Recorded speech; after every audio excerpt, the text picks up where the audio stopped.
So let's talk about how to return as an au pair and how I returned as an au pair. So in 2019, I was an au pair.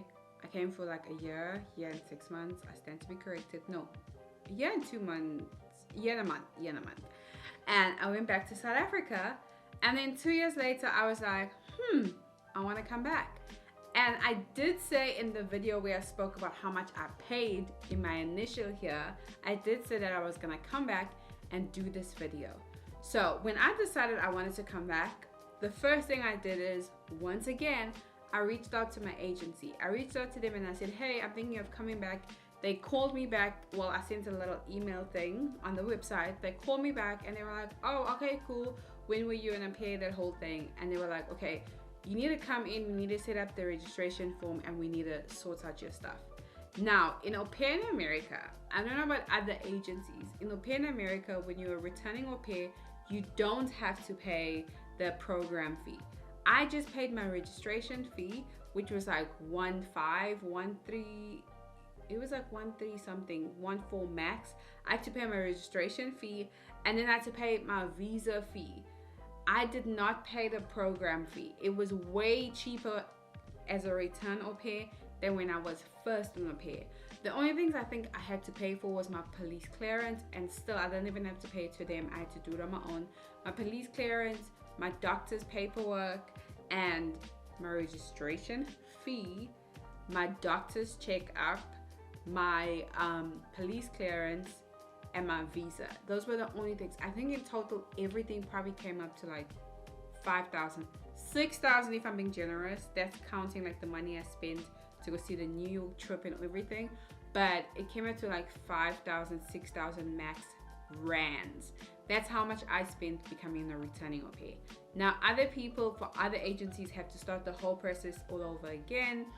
For me, that was not my case because I had already been an au pair with the exact same agency, and I was happy with my agency in the beginning, so I wanted to come back with them, hence why I went back to them. But yeah, that is it. That's how I came back. I had to start the journey. So when I joined to come back, I wanted to come back to my previous host family. And so when I did my pictures and my videos, I was just like, oh, we just have to do protocol just for protocol, that whole thing. But I already knew the family I was coming back to, so I did a video, I did pictures, but I didn't give it my all because I'm like, my host family, my previous host family, Val, she knows me. Like, she's gonna watch this video and be like, I already know this about her. But I still had to do it.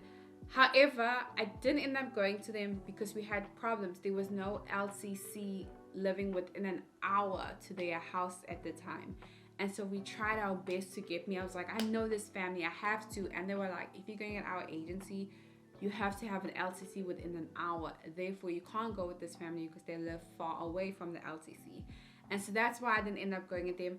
They had to throw me back into the pool with new people. And I remember being like, oh my gosh, my pictures are terrible. My video is not going to be the greatest because I was coming back to my previous host family and I was doing it with that intention. But thank God it was not as terrible, because even when I did my video, funny enough, my current host family said this. When they watched my video, they were like, huh, she seems herself. Like, she's bubbly, she's speaking. But when I was doing it with my current host family, with that host family, my old host family in mind. I was not doing it as if new people are going to see me. So I was really being myself. I wasn't like trying to impress anyone. I was just like, hey, this is Angel.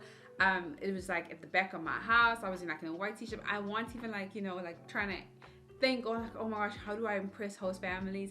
And so it paid off, but that's thanks to God, because I was just like, I was bummed that I was not going back to my previous host family, but I'm also blessed with a great host family. It just worked out, and it's like, honestly, only God. But that's how I returned as an au pair. Those are my figures. I'm trying to think if there's anything else.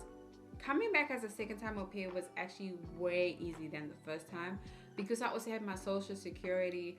For my driver's license in Colorado, they messed up and they gave me a 4-year driver's license instead of a 1 year. And so for my driver's license, when I got here, all I had to do is just change it to the state, and I didn't have to do any test or anything. So that was great. That was Jesus too. But yeah, I'm trying to think of anything else that my bank accounts had closed because I wasn't maintaining it from South Africa, and so I had to get a new bank account. So that was fine. But otherwise, anything else specific? No, returning the second time was pretty easy. In fact, when I came, my current host family, I was only there one. I was the only au pair they had, and so when I came, I was telling them what to do. They had a whole system, and I remember being like, "Oh, it's fine. I'll just go do this by myself. I'll do that by myself." I didn't bother them at all, and so that was helpful. But yeah, that is it for my whole returning au pair situation journey. Do not forget to like, comment, and subscribe. Let me know if you have any questions about the returning process, or if you're thinking of becoming a return au pair if you just got back to your home country. Do not forget to like, comment, and subscribe. Once again, bye.